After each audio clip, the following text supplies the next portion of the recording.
यह लोक कथा राजस्थान के एक छोटे से गांव की है, जहां एक साधारण किसान और उसकी पत्नी रहते थे। दोनों का जीवन बहुत साधारण था, लेकिन उनके पास एक अनमोल खजाना था, उनकी इकलौती बेटी मीरा। मीरा बहुत समझदार और मेहनती लड़की थी। वह अपनी माँ की हर बात सुनती और अपने पिता का हाथ बंटाती थी।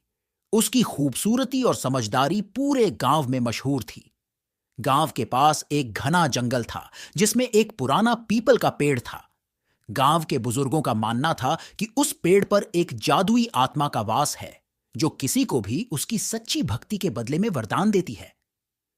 लेकिन बहुत कम लोग ही उस आत्मा तक पहुंच पाते थे, क्योंकि वहां जाने का रास्ता खतरों से भरा था। एक दिन मीरा की मां बहुत बीमार हो गई। गांव के वैद्यों ने हर संभव दवा दी, लेकिन कोई फायदा नहीं हुआ। तब मीरा ने ठान लिया कि वह जादुई आत्मा के पास जाएगी और अपनी मां के लिए वरदान मांगेगी। उसने अपने पिता से अनुमति मांगी, जो पहले तो घबरा गए, लेकिन मीरा के संकल्प को देखकर उन्होंने उसे जाने की इजाजत दे दी। मीरा अकेले उस घने जंगल की ओर चल पड़ी। रास्ते में उसे कई चुनौतियों का सामना करना पड़ा। भयानक जानवर, ऊंचे पहाड़ और गहरे झरने।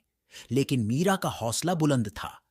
उसने हर चुनौती को पार किया और अंत में उस जादुई पीपल के पेड़ तक पहुंच गई। मीरा ने पेड़ के नीचे बैठकर ध्यान लगाया और आत्मा से प्रार्थना की।